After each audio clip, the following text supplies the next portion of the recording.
जैसा कि दोस्तों प्रीवियस वीडियो में हमने टैक्सोनॉमिक कंपोनेंट के अंतर्गत डिस्कस किया था टैक्सोनॉमिक कीज़।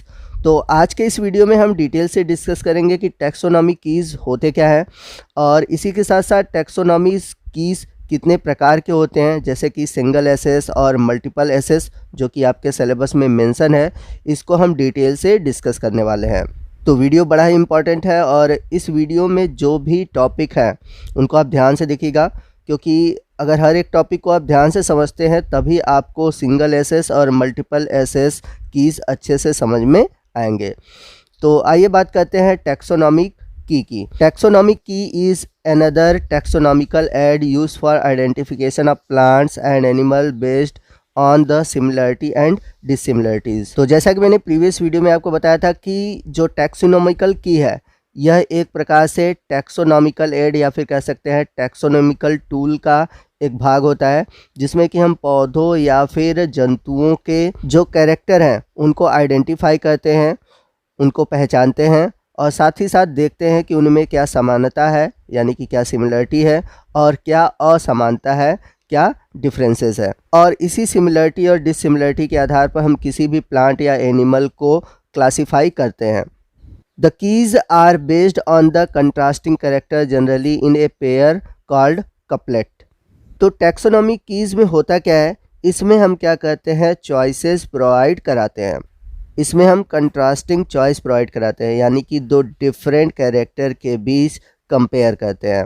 जैसे कि सपोज आप मान लीजिए कि ये ए है और बी है, तो ए यदि कहता है एस तो बी कहेगा नो। मैं और सिंपल तरीके से बता दे रहा हूँ, जैसे कि ए में जो लीव्स है वो रेड है और बी में जो लीव्स है वो है ग्रीन। तो ये दोनों यहाँ पर कंट्रास्टिंग कैरेक्टर है, यानी कि अपोजिट कैरेक्टर है। एक की पत्तियाँ जो है रेड है और दूसरे की पत्तियाँ जो है वो ग्रीन है।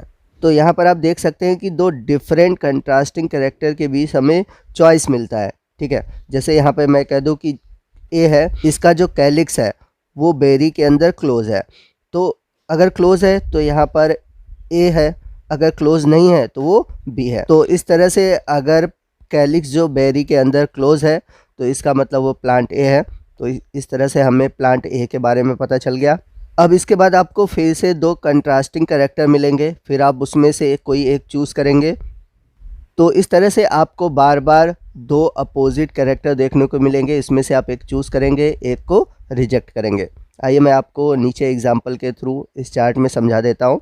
तो यहाँ पर आप चार्ट में देख सकते हैं दो कंट्रास्टिंग कैरेक्टर दिए हैं, वन के अंदर आपको ए और बी दिया हुआ है, दो अपोजिट कैरेक्टर। तो ये दोनों कंट्रास्टिंग कैरेक्टर है, यानी कि अपोजिट कैरेक्टर हैं।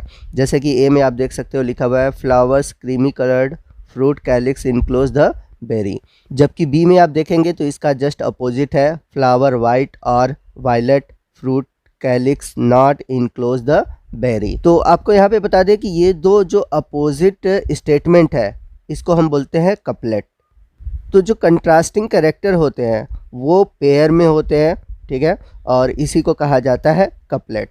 तो यहाँ पर हमने दो अपोजिट स्टेटमेंट को लिया, यहाँ पर दो अपोजिट कैरेक्टर को लिया, तो ये जो अपोजिट स्टेटमेंट आ रहे हैं इसको हम क्या बोलते हैं, कपलेट।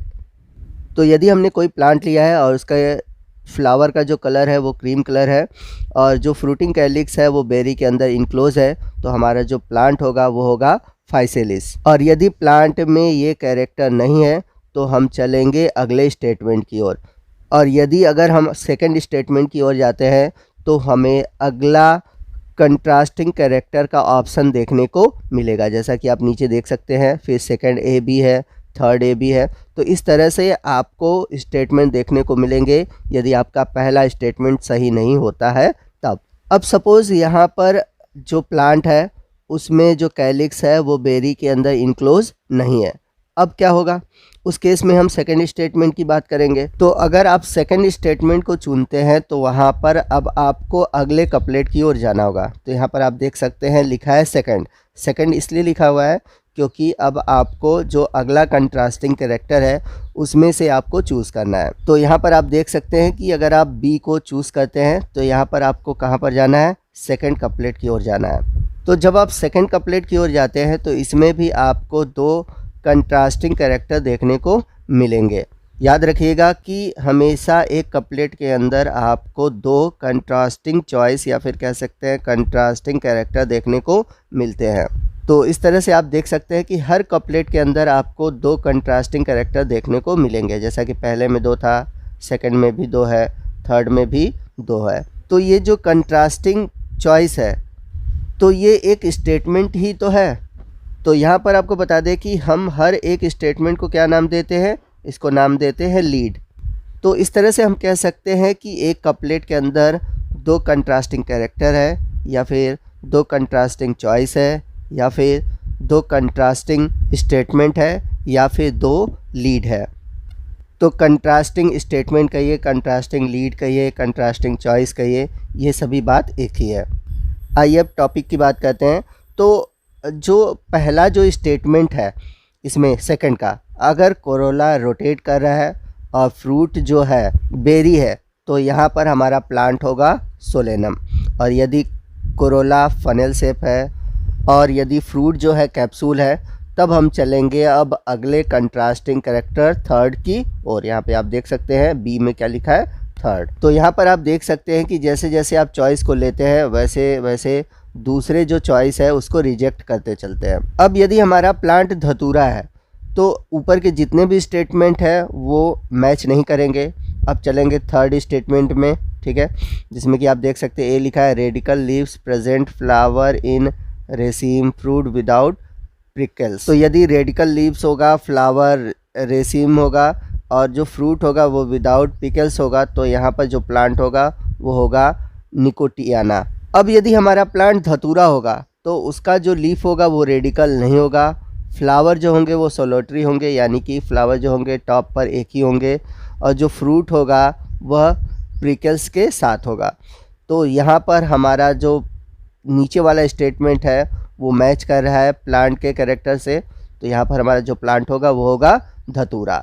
तो इस प्रकार से आप देख रहे हैं कि जब हम किसी भी कैरेक्टर को लेते हैं, मतलब कोई करेक्ट चॉइस लेते हैं, तो हम एक अलग लेवल पर पहुंचते जाते हैं। यानी कि अलग अलग लेवल पर पहुंचने पर हमें करेक्ट चॉइस मिलता है जो कि उस प्लांट के कैरेक्टर को रखता है।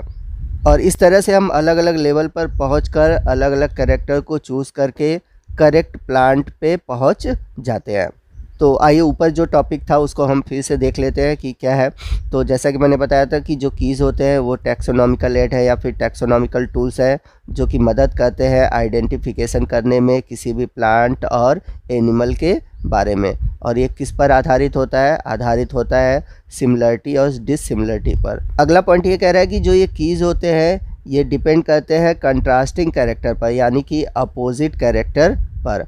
और ये जो अपोजिट कैरेक्टर होते हैं ये पेयर में होते हैं, जिसे हम बोलते हैं कपलेट। और जैसा कि मैंने बताया था कि ये जो कपलेट है यानी कि ये जो चॉइसेस है इन्हें हम कहते हैं लीड, यानी कि हर एक स्टेटमेंट क्या है वो है लीड। यहाँ पर आपको बता दें कि यदि आप किसी प्लांट के फैमिली को जानना चाहते हैं तो यहाँ पर आपको जो कीज़ मिलेंगे वो अलग अलग होंगे। यानी कि अगर आप जीनस स्पीसीज़ के लिए जो अलग अलग स्टेटमेंट देख रहे हैं वो फैमिली के लिए स्टेटमेंट अलग होंगे। यानी कि हर एक कैरेक्टर के लिए आपको जो स्टेटमेंट देखने को मिलेगा या कपलेट देखने को मिलेगा वो अलग अलग देखने को मिलेगा। और ऐसा क्यों होता है?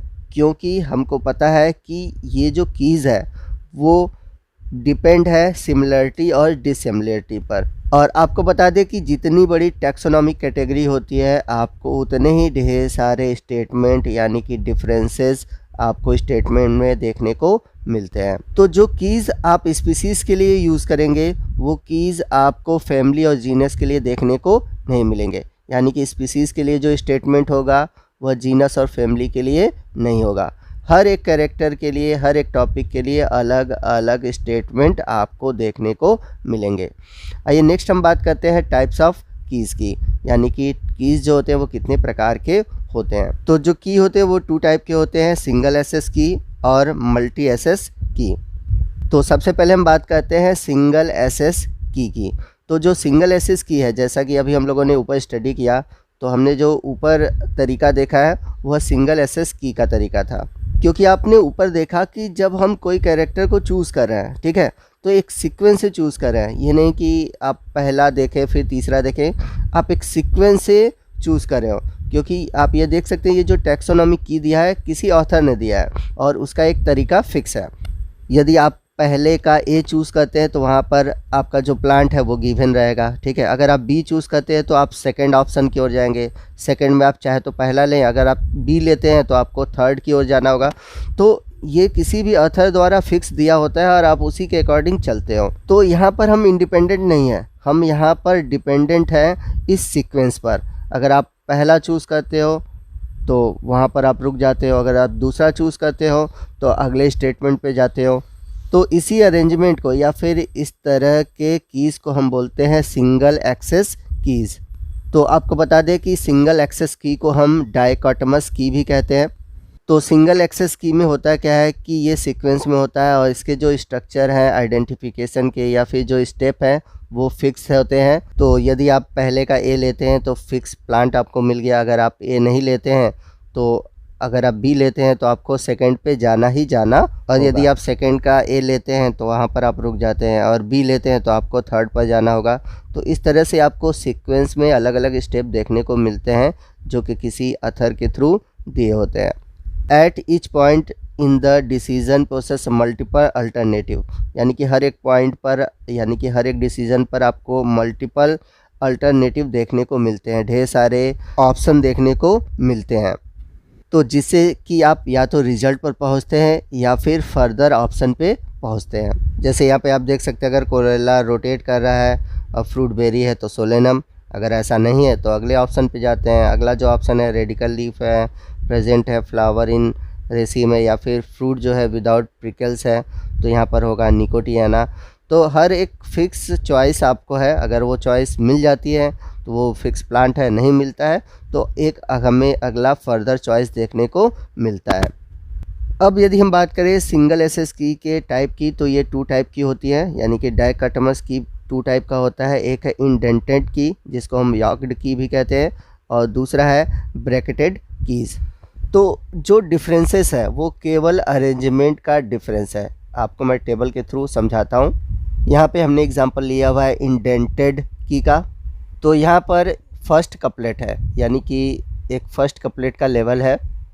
तो अगर हम फर्स्ट ए को लेते हैं, ठीक है, तो जैसा कि फर्स्ट ए में आप देख सकते हैं कि जो फ्लावर का जो साइड है वो रेड है, और या फिर आपका फर्स्ट बी देखें तो फ्लावर का जो साइड है वो है रोज़ पिंक। तो यदि हमने फर्स्ट ए को चूज़ किया तो अब हमें मिलेगा सेकंड ए और सेकंड बी, और यदि हमने फर्स्ट बी को चूज़ किया तो हमें मिलेगा थर्ड ए और थर्ड बी। तो यहाँ पर आप देख रहे हैं कि यदि ये राइट मार्जिन है, ठीक है, ये राइट मार्जिन है और ये लेफ़्ट मार्जिन है, यहाँ पे आर में लिख दे रहा हूँ, यहाँ पर एल लिख दे रहा हूँ। तो लेफ़्ट मार्जिन पर जो कपलेट है, यानी कि जो सिमिलर कपलेट है वो एक डिस्टेंस पर है, यानी कि एक ही कपलेट के जो 2 स्टेटमेंट है आपको एक ही डिस्टेंस पर देखने को मिलेंगे। यहाँ पर फर्स्ट ए और फर्स्ट बी आप देख सकते हैं एक ही डिस्टेंस पर लिखा हुआ आपको देखने को मिलेगा, जबकि 2A और 2B आप देखेंगे लेफ़्ट मार्जिन पे आपको इक्वल डिस्टेंस पर अलग देखने को मिलेगा।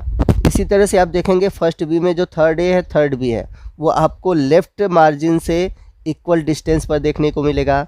उसी तरह से 4A 4B लेफ़्ट मार्जिन से आपको अलग इक्वल डिस्टेंस पर देखने को मिलेगा।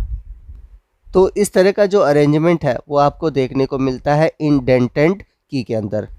तो यहाँ पर आप देख सकते हैं कि लिखा हुआ इंडेंटेड द चॉइसेस या Leeds of the couplet and equal distance from the left margin, यानी कि जो लीड्स होंगे वो हर एक कपलेट में एक इक्वल डिस्टेंस पर आपको लेफ़्ट मार्जिन से देखने को मिलेंगे। वहीं आप अगर ब्रैकेटेड की में देखेंगे तो ये आपको साइड बाय साइड देखने को मिलते हैं। यहाँ पर आप टेबल में देख सकते हैं कि यहाँ पर आपको जितने भी स्टेटमेंट हैं वो आपको साइड बाय साइड देखने को मिलते हैं, ये इक्वल मार्जिन पर आपको देखने को नहीं मिलेगा। जैसा कि आप देख सकते हैं कि जैसे एक लेवल है, यानी कि एक स्टेटमेंट है, ये एक दूसरे के साइड बाय साइड है, 1A 1B एक दूसरे के साइड बाय साइड है, सेकंड A सेकंड B, ठीक है। तो ये एक अरेंजमेंट का डिफरेंस है और कुछ नहीं है। फिर इसके बाद यहाँ पे दिया है the choice of the couplet must be number और लेटर। तो जो कपलेट होते हैं वो नंबर या लेटर होते हैं और ये हेल्पफुल होते हैं। इसी के साथ इनका जो कंस्ट्रक्शन होता है वो जो होता है डिफ़िकल्ट होता है, लेकिन ये बहुत ही हेल्पफुल होते हैं, जिससे कि मोर इन्फॉर्मेशन मिलता है यूज़र को। अब चलते हैं टैक्सोनॉमिक कीज़ के सेकंड टाइप की ओर, जो कि है मल्टी एसएस कीज़। तो जैसा कि हमने सिंगल एसएस की में देखा कि जो कीज़ होते हैं वो फिक्स है, यानी कि फर्स्ट ए के बाद फर्स्ट बी आपको मिल रहा है। तो ये जो सारे स्टेटमेंट है वो फिक्स है और एक सीक्वेंस में है। तो सिंगल एसएस की में जो यूज़र है वो कुछ नहीं कर सकता, इसमें जो उसको सीक्वेंस दिया है आपको उसी में से ही चूज़ करना है। लेकिन यदि हम बात करें मल्टी एसएस कीज़ की, तो यहाँ पर बहुत फ़ायदे हैं। तो इसमें जो यूज़र है वो खुद ही इंटर कर सकता है किसी पॉइंट को, यानी कि यहाँ पर यूज़र खुद ही उस पॉइंट को लिखता है। अगर हम एग्जांपल के रूप में समझें तो जैसा कि हमारे पास कोई प्लांट है, ठीक है, कोई प्लांट है, उसके 3 कैरेक्टर है ए, बी और सी। अब ये जो तीनों कैरेक्टर है हमने लिया और इसको लिख दिया, ठीक है। अब ये कोई कैरेक्टर किसी प्लांट में आपको देखने को नहीं मिलेगा। अगर ये तीनों कैरेक्टर मिलता है तो वो एक ही ग्रुप का होगा, ठीक। अब मान लेते हैं हमारे पास 6 और प्लांट है। अब ये 6 प्लांट है। अब हम पहले इसका जो कैरेक्टर ए है उससे कंपेयर कराएंगे। तो अगर हमारा एक कैरेक्टर मिल जाता है तो बाकी जो प्लांट है वो एलिमिनेट हो जाएंगे, ठीक है। और ए मिलने के बाद हम बी को मैच कराएंगे। अगर बी जिससे मिल जाता है, जो बच गया, वो कैरेक्टर जिससे नहीं मिलता वो एलिमिनेट हो जाएगा। उसके बाद हम सी से कंपेयर कराएंगे और सी से कंपेयर कराने के बाद लास्ट में हमें इस ग्रुप का प्लांट मिल जाता है और बाकी जो प्लांट बचते हैं वो एलिमिनेट हो जाते हैं। तो यहाँ पर आप देख सकते हैं कि हमने यहाँ पर कोई भी सीक्वेंस मैच नहीं कराया, हमने जो कैरेक्टर इंटर किया था उसी को हमने मैच कराया। तो इसमें क्या करेगा, यूज़र किसी भी कैरेक्टर को इंटर करेगा और जब किसी कैरेक्टर को सेलेक्ट करता है तो वहाँ पर पूरे कैरेक्टर की लिस्ट आ जाती है, यानी कि कौन से पॉसिबल प्लांट हो सकते हैं उनकी पूरी लिस्ट उनके सामने आ जाती है। और जब वो उस कैरेक्टर को सेलेक्ट करता है तो उससे जो रिलेटेड कैरेक्टर नहीं होते हैं, उससे रिलेटेड कैरेक्टर वाले स्पीसीज़ नहीं होते हैं, वो एलिमिनेट हो जाते हैं। तो यही डिफरेंस होता है सिंगल एक्सेस की में और मल्टीपल एक्सेस की में। तो दोस्तों ये था हमारा आज का वीडियो, जो कि टैक्सोनॉमिक की से जुड़ा हुआ था। तो आपको आज का ये वीडियो कैसा लगा कमेंट करके ज़रूर बताइएगा। वीडियो अच्छा लगा हो तो वीडियो को लाइक और शेयर करना मत भूलिएगा, और कोई भी डाउट हो आप हमसे कमेंट करके पूछ सकते हैं। तो मिलते हैं अगले वीडियो में अगले टॉपिक के साथ। तब तक के लिए जय हिंद, जय भारत।